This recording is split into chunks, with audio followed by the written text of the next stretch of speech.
श्रीशुक उवाच सम्यग् व्यवसिता बुद्धि तव राजर्षि सत्तमा वासुदेव कथायां ते जज्जाता नैष्ठिकीरति। महाराज परीक्षित के प्रश्नों को सुनकर और उनकी श्रवण की उत्कंठा को देखकर सुखदेव गोस्वामी बहुत प्रसन्न हैं और वे अब महाराज परीक्षित का यश गा रहे हैं, महाराज परीक्षित की प्रशंसा कर रहे हैं। श्री शुक उवाच सम्यग् व्यवसिता बुद्धि तव राजर्षि सत्तमा। हे राजर्षियों में श्रेष्ठ, आपकी बुद्धि सम्यक निश्चयवती है। आपकी बुद्धि ने अच्छा निर्णय किया है, पूर्ण रूप से बहुत सुंदर बुद्धि है। व्यवसिता बुद्धि का काम है निर्णय करना, तो आपका निर्णय बहुत अच्छा हुआ है। जब जिस बुद्धि से आपकी कृष्ण कथा में रति हो गई है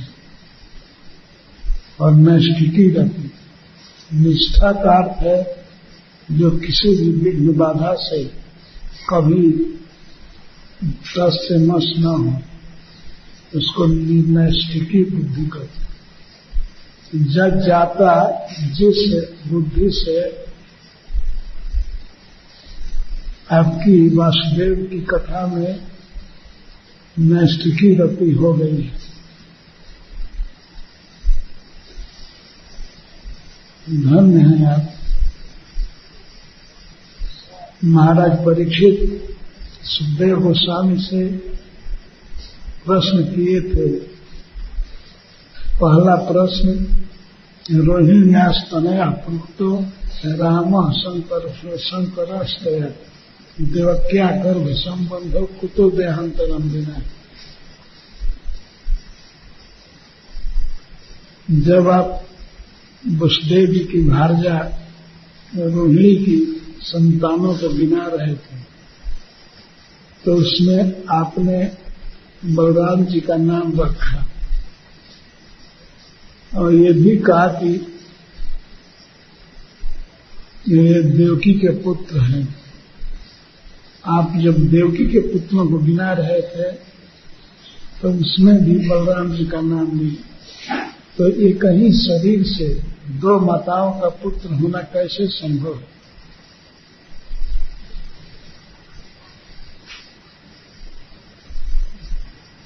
यह पहला प्रश्न है। और दूसरा प्रश्न है कस्मान मुकुंदो भगवान पितुर्गेहात ब्रजम गतः। श्री भगवान जो ब्रह्मा और शिव के भी शासक हैं, उन्हें तो कोई भय नहीं था, फिर पिता का वसुदेव जी का स्नेहमय घर छोड़ करके ब्रज में क्यों आए? बहुत सुंदर नगर में जन्म हुआ मथुरा में, तो फिर वे वन में क्यों चले गए? ब्रज में क्यों गए? और ब्रज में उन्होंने कहाँ कहाँ निवास किए? सबसे पहले श्री कृष्ण महावन में गए, बृहद वन, और बाद में वृंदावन आ गए और भी कई जगह गए, जैसे कामवन और कई वनों में। जमुना जी के पश्चिम किनारे 5 वन हैं। भंडीर वन, भद्र वन, लौह वन महावन, बेलवन और पूर्वी तट पर 5 वन है और पश्चिमी तट पर 7, सब मिलकर के 12 वन है प्रमुख।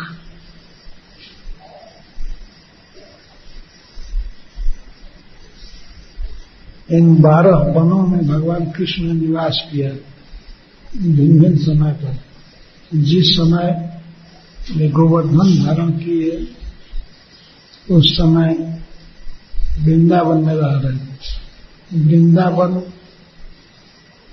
गोवर्धन वृंदावन में ही है। गोवर्धन, बरसाना, नंदगांव और खैरा वगैरह ये सभी वृंदावन में ही हैं। अब तो वृंदावन नाम से एक टाउन हो गया है, बहुत बड़ी बड़ी बिल्डिंगें खड़ी हो रही है, तो लोग इसी को वृंदावन समझते हैं। लेकिन ये वृंदावन नंदगांव तक फैला था। अब तो सब जगह के वृक्ष कट गए हैं, वन नहीं है, पर स्मृति मात्र है। जमुना जी सभी जगह बहती थी। पहले जमुना जी कोसी से नंदगांव में आती थी, नंदगांव से बरसाने, बरसाने से गोवर्धन होते हुए बहती थी। गोवर्धन के चरण कमल को पखारती थी जमुना जी। इसके बाद वे आई खैरा होते हुए, खिदिरवन होते हुए वृंदावन, और वृंदावन के बाद ये मथुरा में आती है।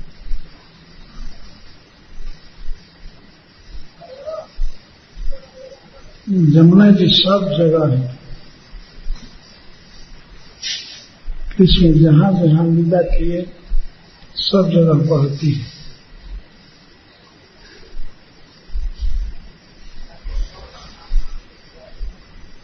नारायणियम में एक भक्त ने कहा है कि जमुना जी राघवती प्रेमिका के समान है। उनको कृष्ण से राग है।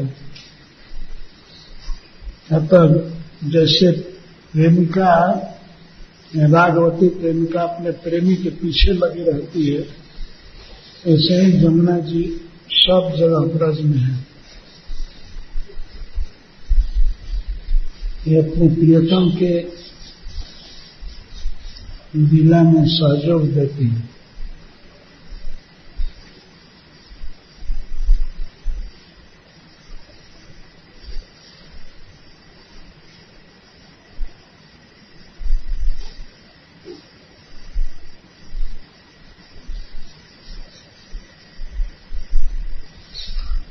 अभी 500 वर्ष पहले जब भगवान चैतन्य महाप्रभु यहाँ आए थे, तब जमुना जी का वही रूप था, बहती थी,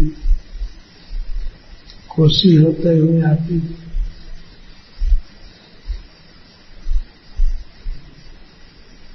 नंदगांव, बरसाने, और बरसाने के बाद खिदिर वन का रास्ता था।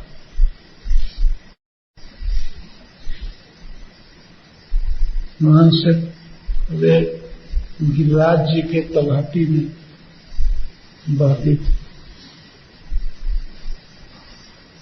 बहुत सुंदर पर्वत गिरिराज जी है, उसमें भगवान की गौएं चलती हैं। राधा कुंड, कृष्ण कुंड गिरिराज जी के नेत्र जैसे हैं।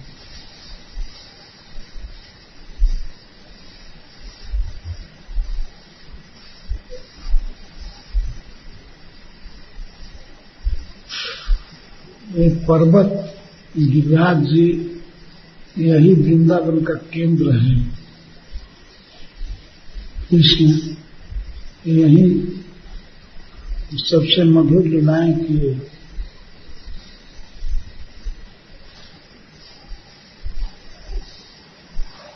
गिरिराज जी वृंदावन से अलग नहीं है, सेंटर में है।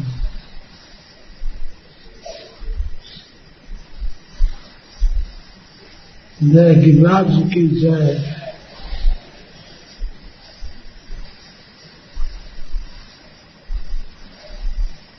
तो ब्रज में कृष्ण क्यों आए, इसका भी उत्तर सुखदेव गोस्वामी ने दिया है। ब्रज में आए गिरिराज जी के तलहटी में, पर्वत में खेलने के लिए और माखन लूटने के लिए, खाने के लिए।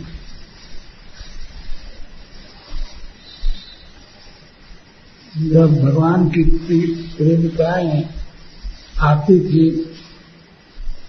गोवर्धन घाटी में, पार करती थी गोवर्धन पर्वत को, उसको दान घाटी कहते हैं।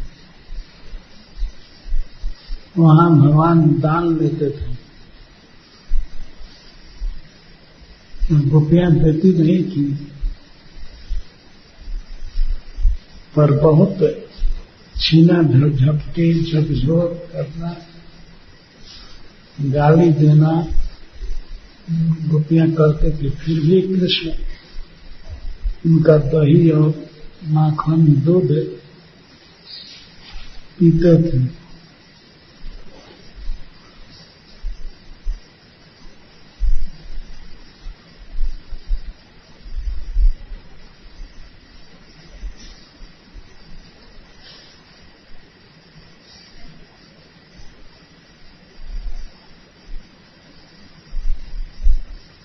रासलीला भगवान ने रचाया गोवर्धन तलहटी में।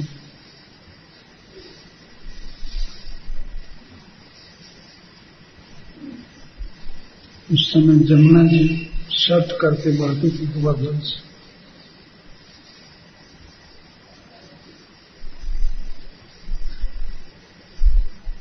खास करके गोचारण लीला और रास लीला, गोप कुमारों के साथ खेलना, ये सारी क्रीड़ाएं गिरिराज जी के संपर्क निकट में संपन्न हुई।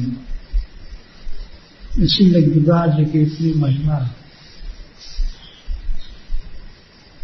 अब जब गोपों को भगवान ने कहा कि इंद्र की पूजा मत कीजिए, इंद्र से की पूजा से क्या लाभ, पर्वत की पूजा कीजिए। यही गिरिराज हम सब लोगों को घास देते हैं, पानी देते हैं, और हमारी गौओं के लिए और क्या चाहिए, तीन और सदी घास और पानी चाहिए। और घास पानी सब गिरिराज से मिलता है। नंद बाबा ने कहा कि बेटा हम लोग प्रति वर्ष इंद्र की पूजा करते हैं, क्योंकि इंद्र वर्षा के देवता हैं।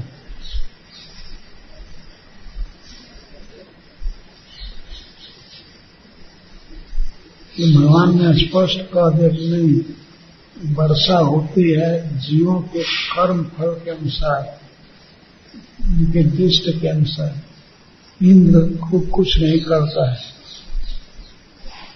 भगवान ने वितर्क दिया कि यदि पूजा करने से इंद्र वर्षा करते तो बताइए पिताजी, बड़े बड़े वृक्ष वन में रहते हैं, वे इंद्र की कब पूजा किए?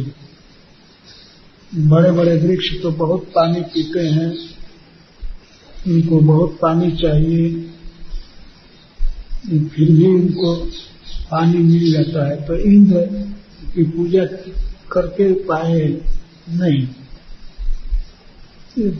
वर्षा होती है, अगर इंद्र नामक देवता वर्षा करता है तो मैं मानता हूँ समुद्र में क्यों वर्षा करता है? जहाँ पानी भरा हुआ है वहाँ क्यों वर्षा करता है? क्या जरूरत है?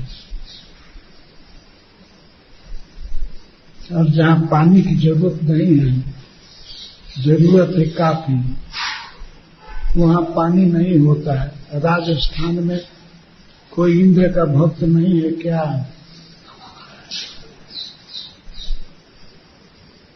क्यों नहीं वर्षा होती है? ये सब परमेश्वर की सृष्टि है। वर्षा काल में वर्षा होती है, इंद्र की पूजा से वर्षा नहीं होती है। प्रत्यक्ष देवता हमारे गिरिराज जी हैं। गौओं को घास देते हैं, पानी देते हैं और अनेक प्रकार के कंदमूल फल देते हैं।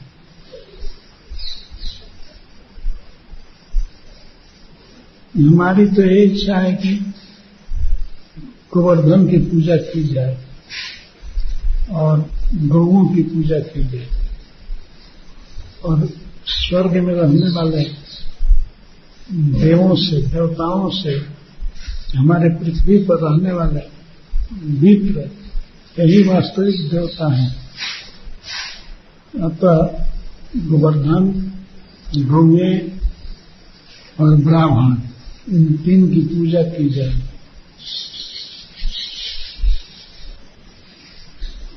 और गिरिराज जी को बृहद भोग लगाया जाए, अनेक पकवान बना करके अनेक प्रकार से बना पूजा किया जाए, भोग लगाया जाए। गिरिराज जी सबको आशीर्वाद देंगे। तो कुछ गोपों ने कहा कि गिरिराज क्या खाएंगे? ताकि हाँ, ये सबसे बड़े देवता हैं, क्यों नहीं खाएंगे? आप लोग भोग अर्पण करेंगे तो ये डायरेक्ट प्रत्यक्ष खाएंगे, प्रकट होकर।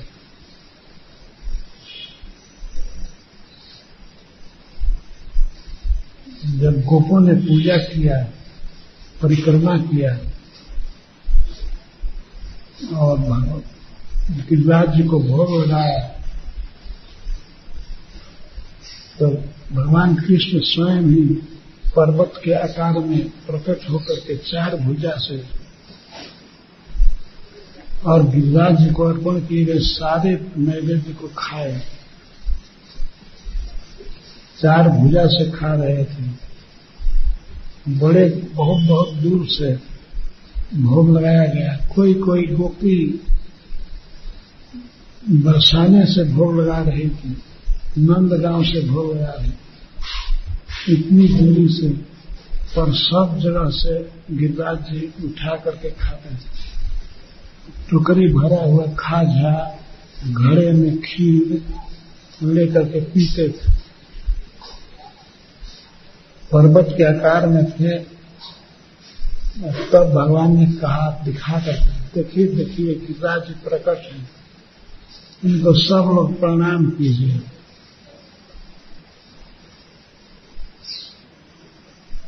और जितने प्रकार के विघ्न हम लोगों के जीवन में आएंगे, सबका ये विनाश करते हैं।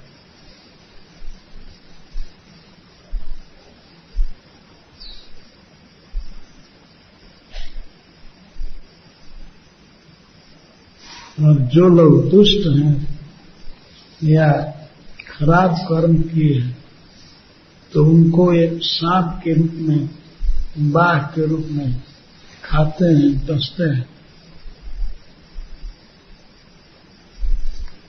गिरिराज में सर्प भी रहते हैं, बाघ रहते हैं, तो वे गिरिराज जी का विरोध करने वाले को समाप्त कर देते हैं। स्वयं प्रणाम कर रहे थे भगवान, और नंद बाबा को प्रणाम करा रहे थे। प्रणाम करो बाबा, सब लोग आशीर्वाद मांगो। तो नंद बाबा तो यही आशीर्वाद मांगे, कृष्ण बलराम सुखी रहे, हे गिरिराज बाबा,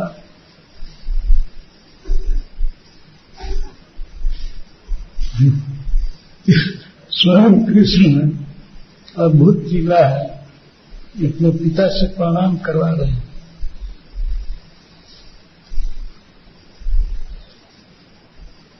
सब लोग प्रणाम किए और बाद में प्रसाद खाए गिरिराज जी का। यह खबर पहुंची स्वर्ग में देवराज इंद्र की सभा में कि वो गोपों ने इस साल पूजा नहीं किया और सब लोग जयकार कर रहे हैं पर्वत की। गोपों की ऐसी बुद्धि हो गई तो देवराज इंद्र बहुत क्रोधित हुए। अंततः यह अहिर तो अहिर ही है, बुद्धि कहाँ है।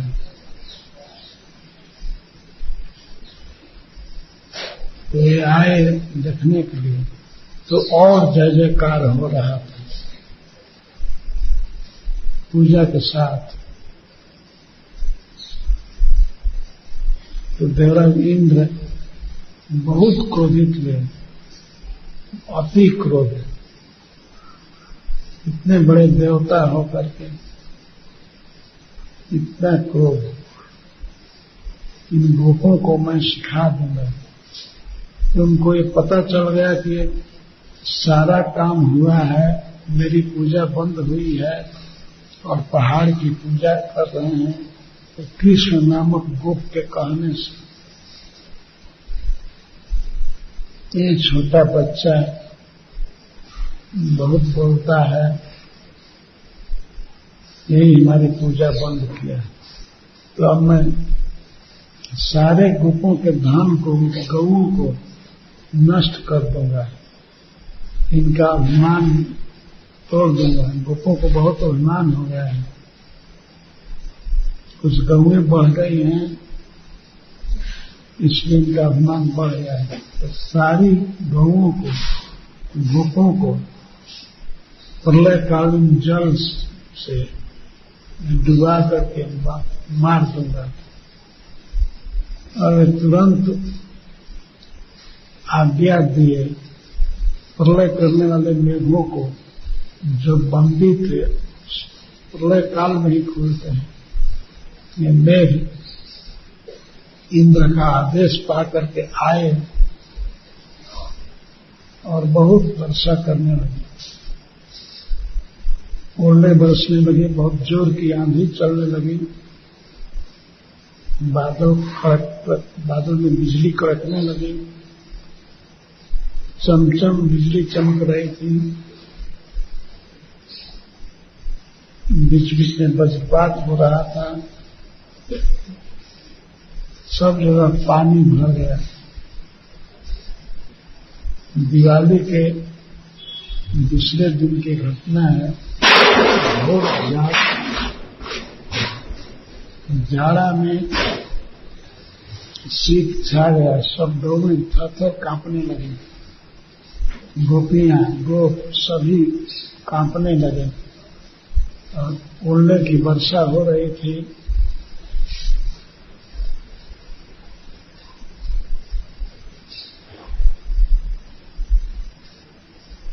तो कांपते हुए वे लोग भगवान की शरण लिए, सब लोग, नंद बाबा आदि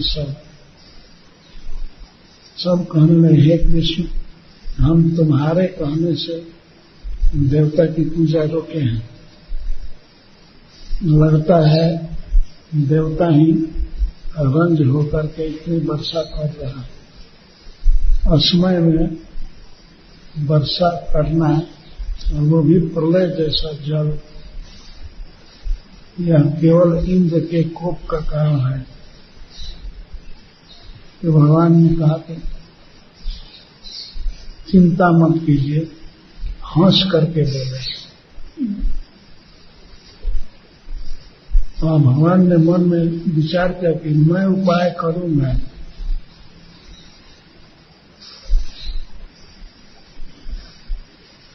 इंद्र को जो करना है वो करे, लेकिन हमारा जो उपाय है, उपाय आत्मयोग है ना। मैं अपने योग से, अपनी शक्ति से आप सबकी रक्षा करूंगा, ऐसा कह करके इस विशाल पर्वत को भगवान ने बाएं हाथ से उखाड़ा।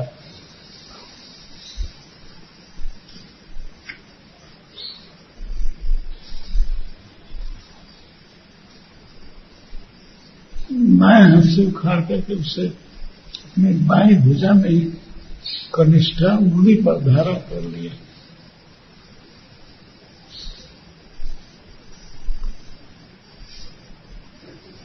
जो लोग शीत से बहुत दुखी थे,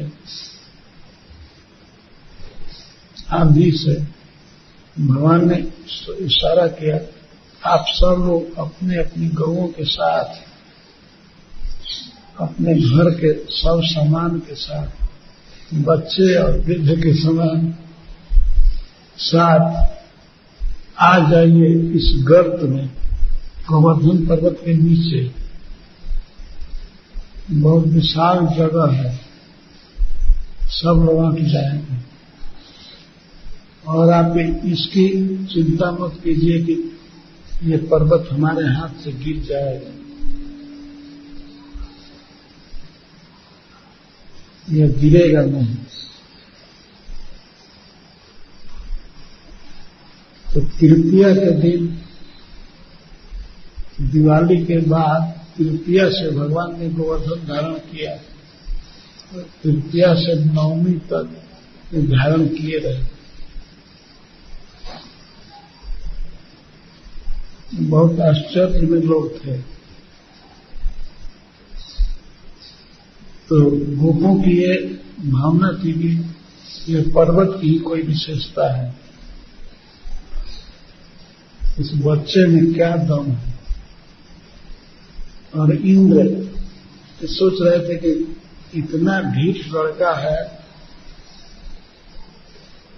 तो इसकी भुजा दुख जाएगी, इसका पैर दुख जाएगा, ये अवश्य पर्वत को पटक देगा। इसी में सब नीचे दब करके मर जाएगा। सारी गौएं और गोप और गोपी सब पर्वत के नीचे बहुत आराम से थे। विशेष करके गोपियों को एक अवसर मिला श्री कृष्ण को देखने का। अनवरत 7 दिन उन्होंने देखा, उनका मुख निहारा, तो ये सुख था। और श्री कृष्ण 7 दिन खाए पिए नहीं, नींद नहीं आई, भगवान सोए नहीं, हाथ बदले नहीं कि बायां से दायां कर लें।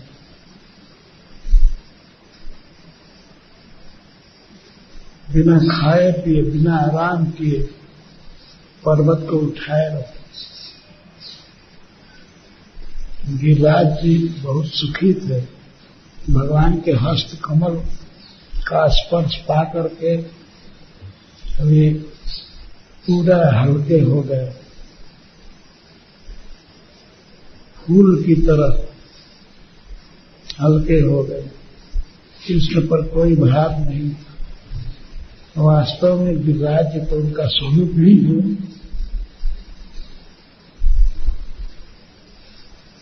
बहुत उत्सव चल रहा था गोवर्धन पर्वत के नीचे। सब गोपी गोप नाच रहे थे, बहुत बड़ा उत्सव हुआ। और जब 7 दिन 7 रात वर्षा करके इंद्र देखे ये पर्वत को गिराएगा नहीं, तो समझ गए कि ये प्रभु है, भगवान है। और तब मेघों को अपने आप मना के अब रुक जाओ, वर्षा मत करो। आंधी रुक गई, मधुनाथ रुक गए।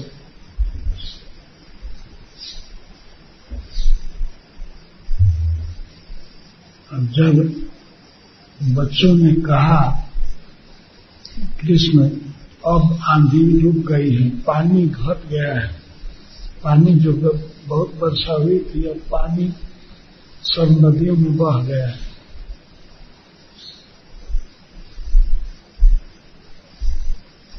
तब भगवान ने कहा कि हे गोपों, हे गोपियों, आप धीरे धीरे निकल जाइए।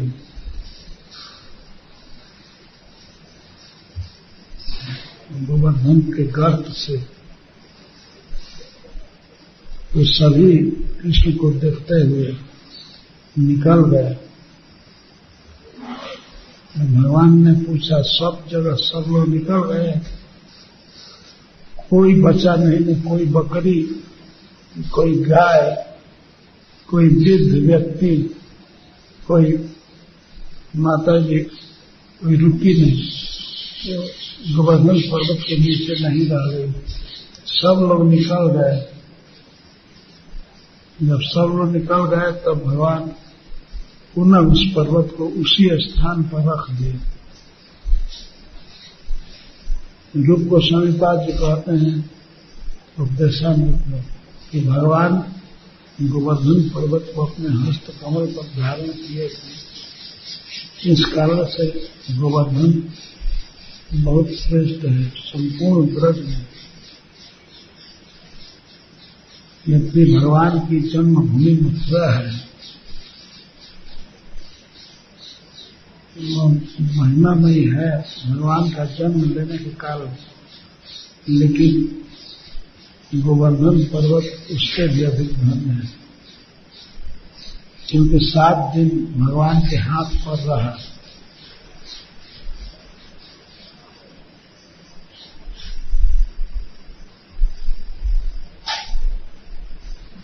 गोवर्धन पर्वत में भी राधा कुंड सबसे श्रेष्ठ है।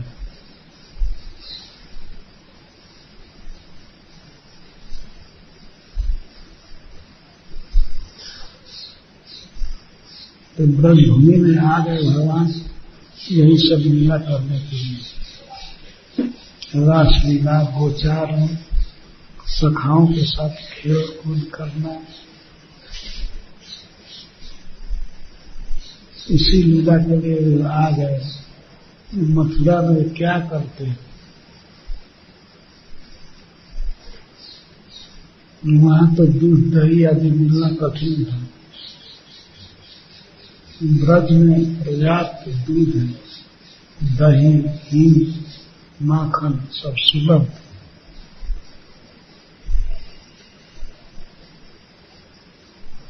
भगवान को अपने गोलोक में, वैकुंठ में वह आनंद नहीं मिला जो सुख है ब्रज में मिला।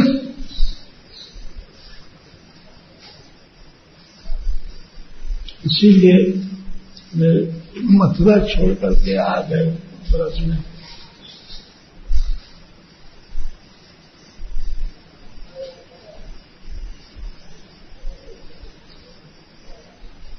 इसके बाद महाराज परीक्षित पूछे हैं, ब्रजे वसन किम करो, ब्रज में रहते हुए क्या क्या किए। और मधुपुरियाम से केशव, और केशव श्री कृष्ण मधुपुरी में क्या किए। उन्होंने अपनी माता का भाई कंस का वध क्यों किया, और भी अपने हाथ से अर्धा साक्षात। और देहम मानुष मास के अपना नराकृति शरीर ग्रहण करके प्रकट करके भगवान कितने वर्ष द्वारका में रहे और जादुओं के साथ रहे। और अंतिम प्रश्न था कि पत्नियां करते भगवान प्रभु, प्रभु की पत्नियां कितनी थी, उनके साथ भगवान ने कैसे कैसे विवाह किया। ये तद अन्य तो सर्वम मुने कृष्ण विचेषितम, यह जो मैं पूछा हूं और जो मैं अज्ञान के कारण नहीं पूछा हूं, इन सारी कृष्ण लीलाओं को कृष्ण विचेष्टि कर आप कृपा करके मुझसे कहिए और विस्तार से। यद्यपि महाराज की आयु सीमित थी, अब केवल 4 दिन जीना था, लेकिन कह रहे हैं कि जो भी भगवान लीला किए हैं, जो आप जानते हैं, उन सबको आप कहिए। आप सब जानते हैं क्योंकि सर्वज्ञ, आप सर्वज्ञ हैं।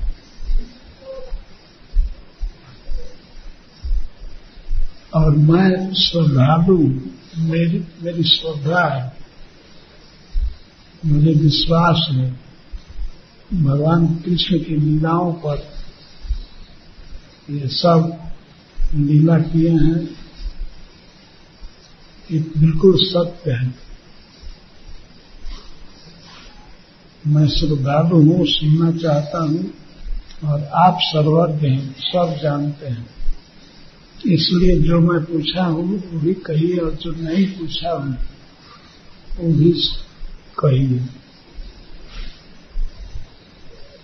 यद्यपि महाराज परीक्षित 4 दिन में क्या क्या सुनते थे, संभव नहीं था सुनना पूरा, और सुखदेव गोस्वामी के लिए बोलना भी संभव नहीं था। फिर भी राजर्षि परीक्षित की लालसा है कृष्ण कथा सुनने। यहाँ तक कहे कि हमको भूख प्यास नहीं है, बाधित नहीं कर रहे। आप एक क्षण भी कथा को रोकिए मत। आपके मुख चंद्र से झरते हुए अमृत को मैं पी रहा हूं। मुझे कोई थकावट नहीं है।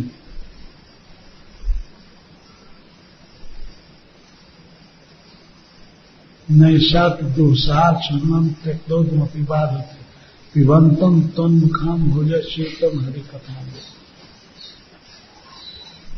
ये हरि कथा, कृष्ण कथा ही अमृत है। मैं इस अमृत को पी रहा हूं, इसलिए मुझे भूख प्यास नहीं, भूख प्यास बाधा नहीं दे रही। मैं ठीक हूं, मैं स्वस्थ हूं। आप कहिए। तो ये बातें सुन करके सुखदेव गोस्वामी बहुत प्रसन्न हुए और महाराज परीक्षित की प्रशंसा कर रहे हैं। सबसे पहले राजर्षि सप्तम, हे राजर्षियों में श्रेष्ठ। महाराज परीक्षित ने मुनि सप्तम कहा था। मुनियों में सर्वश्रेष्ठ सुखदेव गोस्वामी। मुनि का अर्थ है मौन रहने वाला। आप मौन रहते हैं, लेकिन कृष्ण लीला का मनन करते रहते हैं। मुनयः मननशीला, जो मन में शुभ विषय को, सबसे अधिक सुंदर श्री कृष्ण को, श्री कृष्ण की लीलाओं को सोचते रहते हैं, मनन करते रहते हैं। इसलिए आप मुनि श्रेष्ठ। सुखदेव गोस्वामी ने और कोई ग्रंथ नहीं पढ़ा। कृष्ण लीला में इतने आसक्त थे कि केवल श्रीमद् भागवतम पढ़े और निरंतर चिंतन करते रहते थे कृष्ण का। इसलिए उनको राजर्षि परीक्षित ने मुनि सप्तम कहा, हे मुनियों में सर्वश्रेष्ठ। यह संवाद है मुनि सत्तम के बीच और राजर्षि सत्तम के बीच। राजर्षि श्रेष्ठ श्रील प्रभुपाद जी इसी शब्द पर पॉइंट लिखे हैं। यही कर्तव्य है राजर्षियों का, क्योंकि राजर्षि गण ही इस दिव्य विज्ञान को जानते सुनते थे। प्रभुपाद जी कहते हैं कि समस्त सरकारी लोगों का एक कर्तव्य है कि वे श्रीमद् भागवतम सुने, कीर्तन करें। जब श्रील प्रभुपाद जी इस पृथ्वी पर थे तो वे श्रीमती इंदिरा गांधी से मिलना चाहते थे। मिलने के लिए सब तैयारी हो गई थी, पर किसी कारण से नहीं मिल पाए। पर वे दिखे थे 10 पॉइंट क्या क्या बात करनी। तो उसमें से एक पॉइंट था कि सभी सांसद संसद चालू होने से पहले 15 मिनट कीर्तन करें।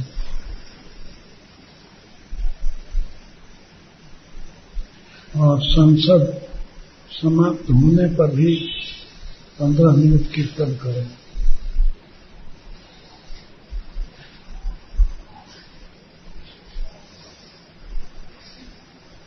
ये प्रभुपाद जी का विचार है।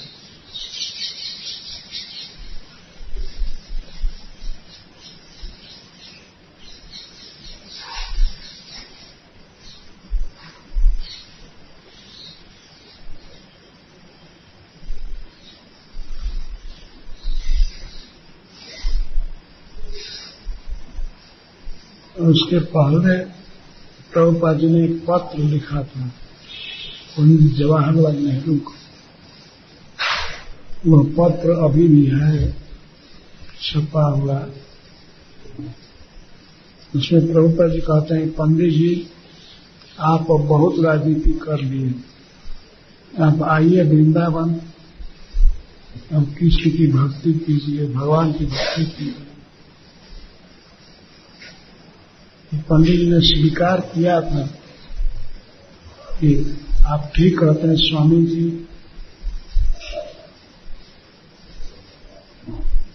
मैं आऊंगा, तो फिर भी वे व्यस्त रहे, आ नहीं पाए।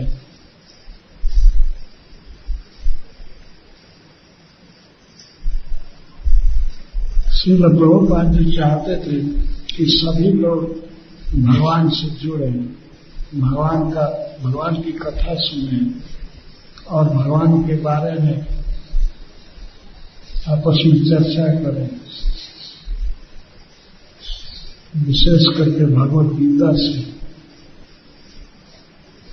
इससे लोगों की बुद्धि शुद्ध हो जाएगी। जब देश का प्रधान भक्त होता है तो सभी लोग उसी का अनुकरण करते हैं।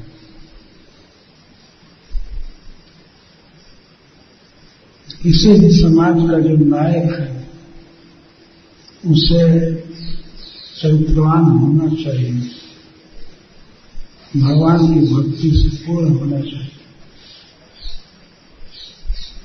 तब जनता भी भक्ति करेगी। इसीलिए भक्तों की बहुत बड़ी जिम्मेदारी है कि वे सब जगह प्रचार करें,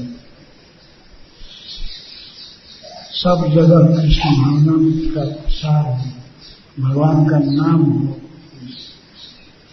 विधान सभाओं में, सांसद में और अपने गांव या नगर में सब जगह पृथ्वी के आश्चर्य नगर अधिकार सर्वत्र प्रचार हृदय मौसना। भगवान चैतन्य महाप्रभु का आदेश है कि जितना पृथ्वी पर गांव और नगर है सब जगह मेरा नाम फैलना चाहिए। पृथ्वी के आश्चर्य जब नगर अभिग्राम सर्वत्र प्रचार हवे मोर नाम।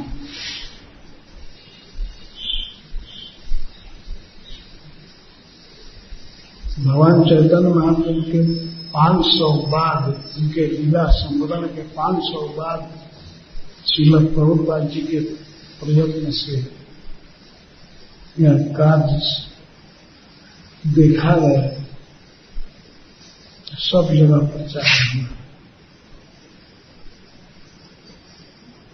यहाँ तक कि पृथ्वी में अमेरिका, इंग्लैंड, यूरोप, ऑस्ट्रेलिया, सब जगह भगवान के नाम का प्रचार है।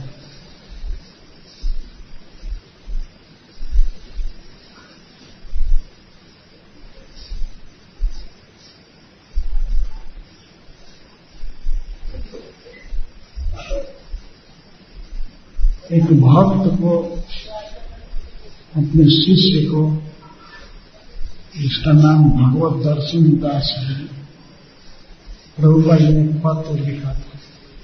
इस पत्र में यह कहा कि मैं शहरों में प्रचार किया और गांवों में प्रचार करो। सब गांव में मेरा एक कृष्ण आंदोलन फैलना चाहिए।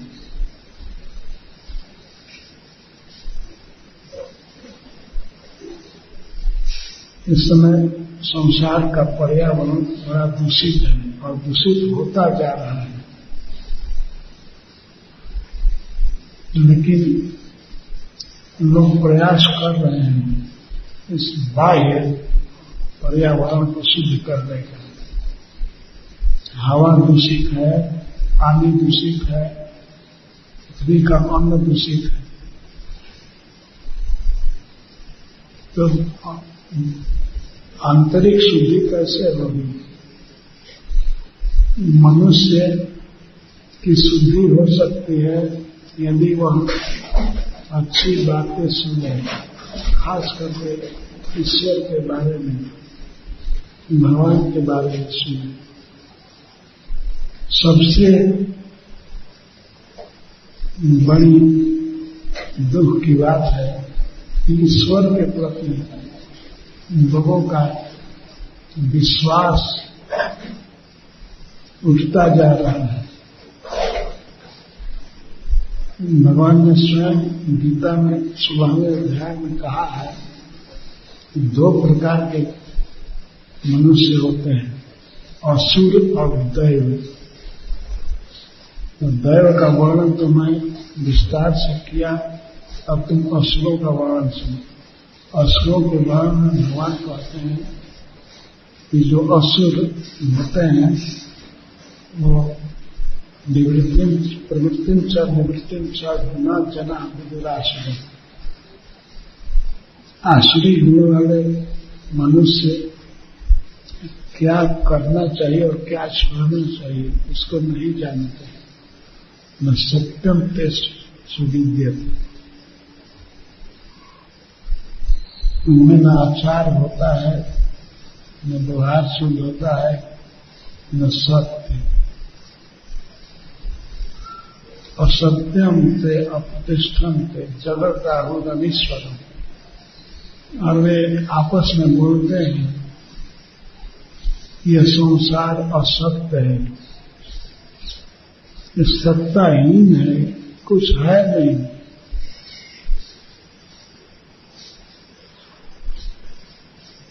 अप्रतिष्ठम, ये कहीं है नहीं।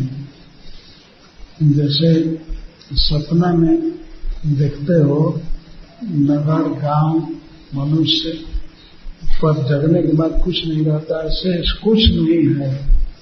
असत्यम अप्रतिष्ठम के जगत राहुरनीश्वरम। और धर्म अधर्म को देखने वाला, कर्म फल देने वाला कोई ईश्वर नहीं है। ईश्वर कर्म फल देने वाला है, पाप और पुण्य देखने वाला है। लेकिन ये लोग कहते हैं कहीं ईश्वर है ही नहीं। ईश्वर की कल्पना लोगों ने केवल की है, स्वयं ईश्वर बोल रहा है। गीता में स्वयं भगवान कह रहे हैं कि ऐसे असुर लोग बोलते हैं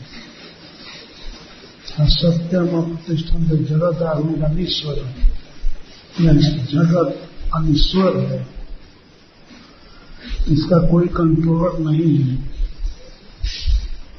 इसको कोई उत्पन्न करने वाला नहीं है, कोई सृष्टिकर्ता नहीं है, कोई विधान बनाने वाला नहीं। इसलिए जिसके मन में जो आवे वो करो।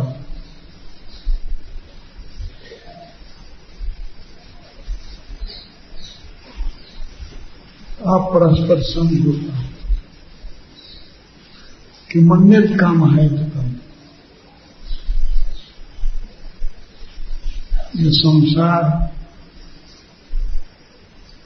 किसी के सहयोग से, किसी के व्यवस्था से नहीं बना है, वास्तव में है ही नहीं। असत्यम और अप्रतिष्ठित जगत। अगर कुछ लोग कहते हैं कि सृष्टि तो होती है, मनुष्य से मनुष्य जन्म लेता है, तो कहते हैं नहीं, काम ही इसमें कारण है। स्त्री पुरुष का संयोग होता है, उससे बच्चे हो जाते हैं, इसमें ईश्वर क्या करता है? कि मन्यत काम है तो कब, काम हेतु है।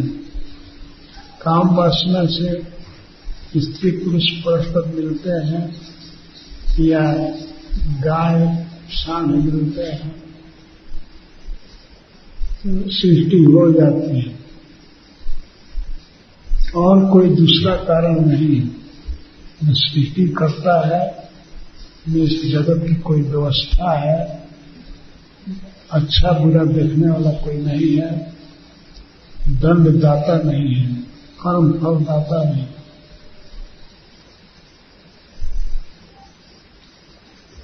इस तरह से ईश्वर के विरुद्ध बोलना इस मानव का, असुर मानव का स्वभाव होता है। कुछ भी ज्ञान नहीं है, लेकिन फिर भी बोलते हैं महाज्ञानी जैसा। अरे भाई, ईश्वर को कौन देखा है? कौन स्वर्ग जाता है? स्वर्ग है ही नहीं, नरक भी नहीं है, ये सब कल्पना है।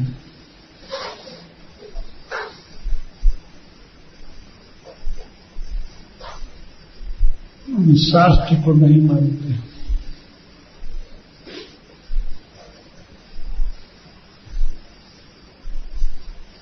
कहते हैं ये ब्राह्मणों ने लिख दिया है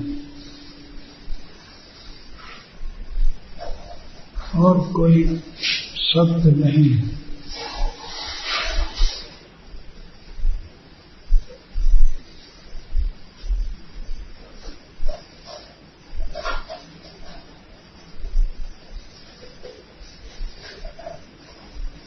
गीता में भगवान बोल रहे हैं, स्वयं कहते हैं कि इस तरह से लोग बोलते हैं, एकम दृष्टि अवष्टभ्य नष्टात्मानों को बुद्ध है।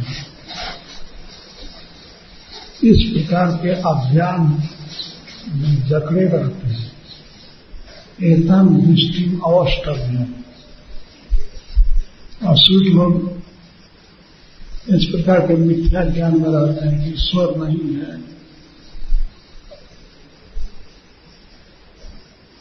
अगर कोई ईश्वर है तो मैं हूं।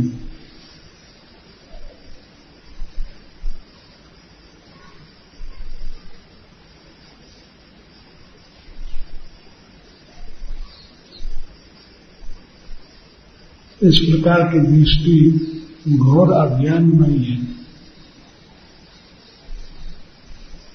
और इस अज्ञान में लोग बोलते रहते हैं, बोलते ही नहीं है, पुस्तक भी छापते हैं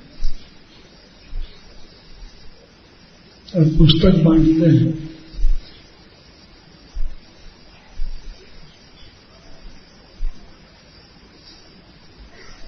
हा हा हा करते हैं। ये ईश्वर को मानने वाले कितने बेवकूफ हैं बताओ। मंदिर में ईश्वर को कैद कर लिए और ईश्वर के बहाने भोग लगा लगा करके स्वयं खाते हैं। इस प्रकार की गलत बात बोला करते हैं असुर लोग। ईश्वर है ही नहीं, ईश्वर का कोई रूप नहीं है तो कैसे उसकी मूर्ति बनेगी। हा हा हा खूब हंसते हैं। इस तरह से पाखंड चलता है। इसलिए ईश्वर के विषय में मत सोचो और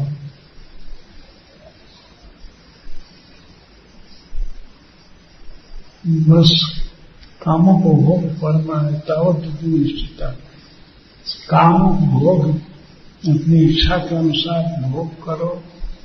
संसार में बस यही सार है। एतावत निश्चिता यही पुरुषार्थ है। खूब भोग भोगो। जब संसार असत्य है तो भोग कैसे भोग? भोग ये सत्य हुआ नहीं।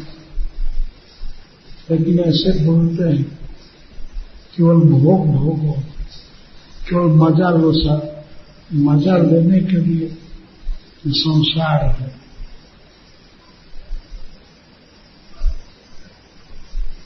और कुछ सत्य नहीं है। सत्य है इच्छा के अनुसार विषयों को भोगना, खूब खाओ पियो,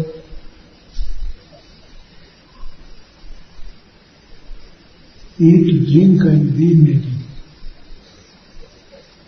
खाओ पियो, स्त्री संग करो और इस प्रकार आनंद में रहो।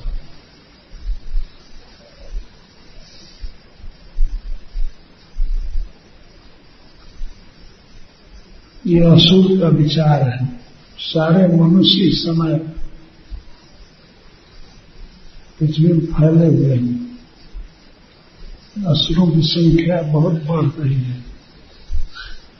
इसलिए हरे कृष्ण आंदोलन को ग्रहण करना चाहिए। भगवान के नाम का प्रचार करना चाहिए, जिससे लोगों की आसुरी वृत्ति कम हो।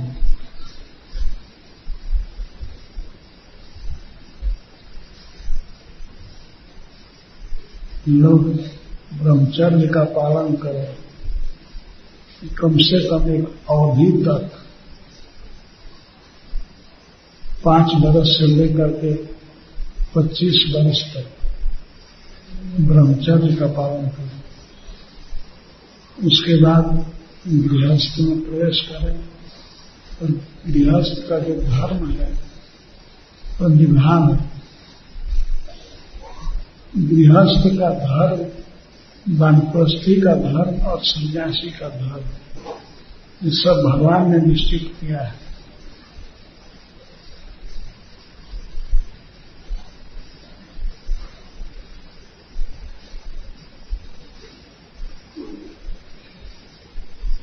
कितना सुंदर समाज हो जाए यदि सभी अपने धर्म का पालन करें।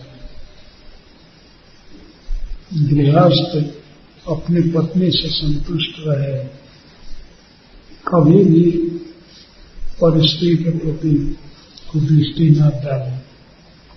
अगर ऐसा हो जाएगा तो संसार से व्यभिचार समाप्त हो जाएगा। व्यभिचार यही तो बहुत बड़ा दुख का कारण है। मांसाहार, मांस का आहार करना। यदि कृष्ण भावनामृत को ग्रहण करे व्यक्ति तो अपने आप जीवों की हिंसा नहीं होगी, पशुओं की हिंसा रुक जाएगी। यदि एक व्रत ले ले व्यक्ति सब लोग, मैं मांस नहीं खाऊंगा, तब पशुओं की हत्या नहीं होगी।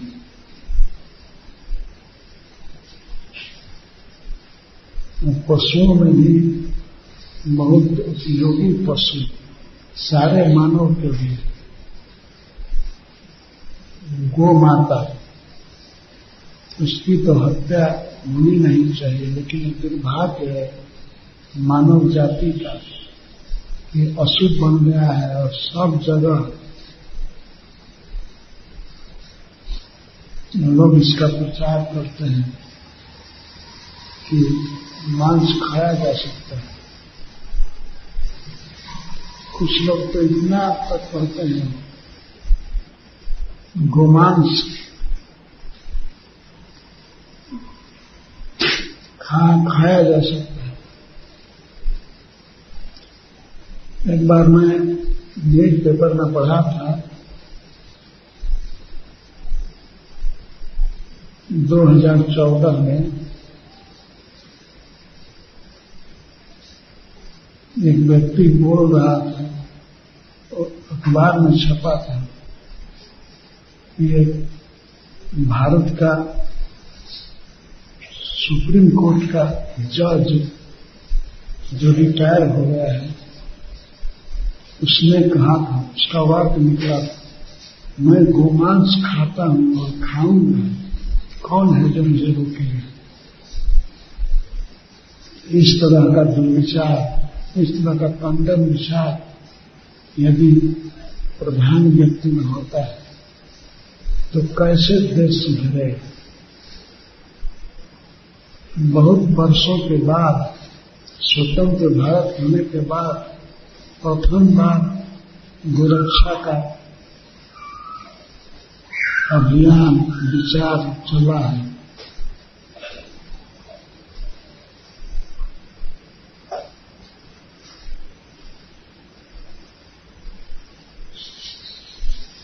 पर फिर भी इसके बहुत विरोधी लोग हैं।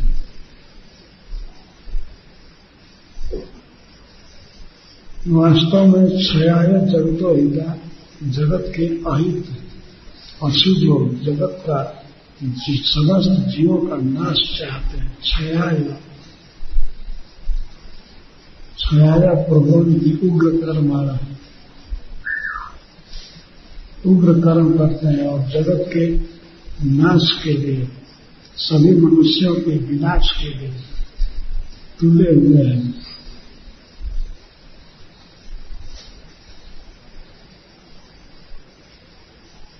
यह केवल संभव है यदि कृष्ण का प्रचार हो, यदि हरे कृष्ण आंदोलन का प्रचार हो, सब लोग 4 नियमों का पालन करें तो पशु वध रुक जाएगा, शराब खाना बंद हो जाएगा, व्यभिचार बंद हो जाए। जब संसार में सब जगह शांति फैलेगी, यह श्रीमद् भागवतम समस्त मनुष्यों को सुखी करने के लिए है, सबका हित करने के लिए। बिना कृष्ण से जुड़े कोई सुखी हो नहीं सकता। इसीलिए हम भक्तों का एक कर्तव्य है कि अपनी जितनी पहुंच हो, जितनी शक्ति हो, उससे भगवान के नाम का प्रचार करें।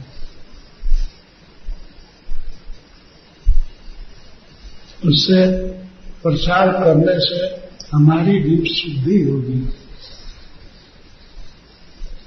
जैसे गंगा जी तीनों जगत में बहती है, ऊपर स्वर्ग में, पृथ्वी पर और पाताल में, सब जगह सभी जीवों को पवित्र करती है। ऐसे कृष्ण कथा के विषय में कोई पूछे तो भी पवित्र होता है, और जो वक्ता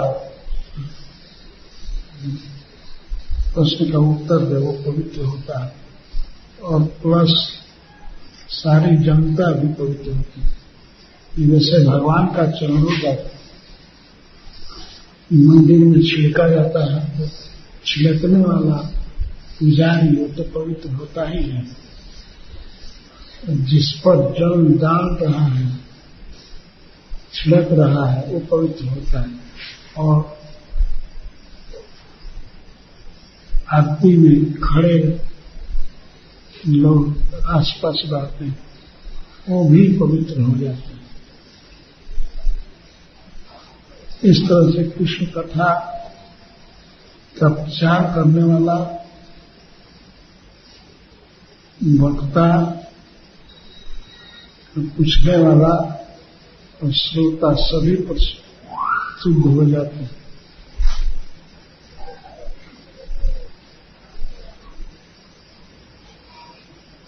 यदि अधिक बात ज्ञात नहीं है कृष्ण के विषय में, तो भगवान के नाम को गाना चाहिए, बोलना चाहिए। अकेले भी व्यक्ति कर सकता है प्रचार। यदि दो चार साथी मिल जाए तब तो कहना ही क्या है।